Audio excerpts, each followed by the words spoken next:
Яңалыклар чыгарылышы үз эшен башлап җибәрде. Студияда Алина Хисматуллина, исәнмесез? Яңгырдан, кардан ышыкланыр урын юк. Тукталышларда павильоннар кайчан куелачак? Прививка ясатырга кирәкме? Шәһәрдәшләр һәм табиблар бу хакта нәрсә уйлый? Эльвина Андрова белеште. Яңгырдан, кардан ышыкланыр урын юк. Мондый шикаят белән безгә шәһәрдәшләребез берничә тапкыр мөрәҗәгать итте.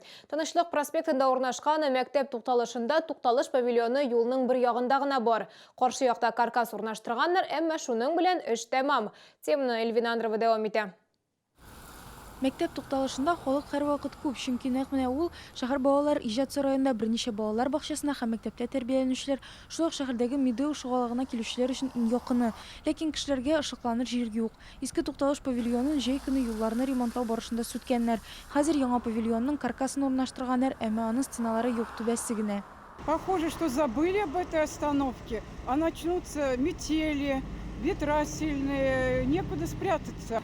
Дождь, мокрый снег, конечно же, нужно.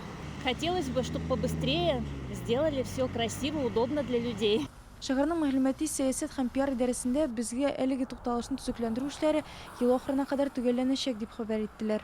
Океан тукталышында тукталыш павильоны бөтенләй юк. Аны инде берничә ай элек кибет белән бергә алдылар. Шуннан бирле шәһәрдәшләр җәмәгать транспортын ачык һава астында көтәргә мәҗбүр. Остановка кирәк инде, конечно, в любом случае кирәк. Бәләкәй балалар, потому что монда җире хатыннар белән әбиләр, бабайлар инде менә. Кышкыны суыклар була инде, яңгырлар яуса, обязательно кирәк инде. Ну, стояла до этого эта громада какая-то непонятная, металлическая.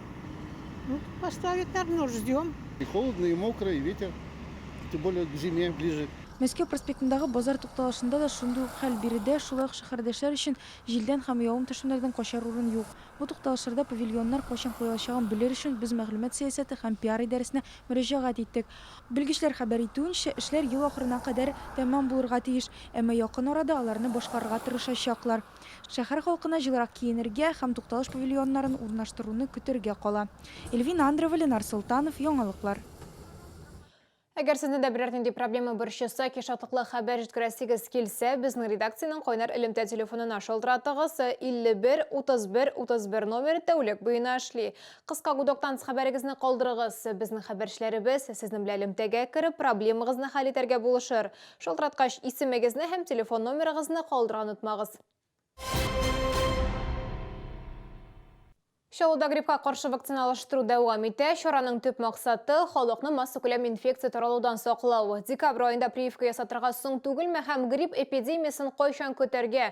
Хәбәрчебез Эльвина Андрова белде.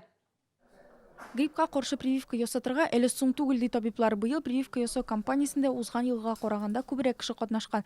Бүген киске респиратура авырулары белән исәптә торучылар саны аз. Табиблар әлеге уңай күренешне вакытында массакүләм вакцинация үткәрү белән аңлата. Шулай да грипп белән авыручылар саны декабрь ахырында артыр дип көтелә. Чтобы чирләмәскә, медицина растребует, это нужно не нарушать. Ел сайын түгел, 1-2 ел алдан ясаткан белән хәзер тоже бу елда тагын ясаттым инде. Ясатты. Им беренчеләрдән булып ясаттым. Обязательно ясатырга кирәк. Даже не знаю, что сказать. А вроде как передачу послушаешь, они говорят, вроде надо делать. А народ послушаешь, они говорят, не надо делать. Я думала, что надо бы сделать. Думала. Но пока не решила. Күп кенә кешеләр прививка ясатканнан соң авырым дип вакцинациядан баш тарта. Табиблар моны миф дип атый. Вакцина ясаганнан соң безнең гриппоподобный синдром булып үтәргә мөмкин. Анда әзенә температура күтәрелеп, җиңелчә простудага охшаган хәлне кичерү ул гелдә нормальный реакция булып килә. Прививка ясату бушлай, аларны шәһәрнең барлык шифаханәләрендә куярга мөмкин. Республикада халыкның 48%-тан артыгы вакциналаштыру узган. Татарстанда әлеге гриппның бер очрагы да теркәлмәде. Риск төркемендә кечкенә балалар, өлкән кешеләр, хроник авырулардан җәфа чигүчеләр. Авырмас өчен табиблар шәхси гигиена кагыйдәләрен үтәргә, кулларны юарга, антисептиклардан файдаланырга, җәмәгать урыннарында маска кияргә һәм аларны 2 сәгать саен алыштырып торырга киңәш итә. Шулай ук иммунитетны ныгытырга, азыкта витаминнарга һәм микроэлементларга бай яшелчә һәм җиләк җимешләрне кулланырга кирәк. Эльвина Андрова, Ленар Султанов, Яңалыклар.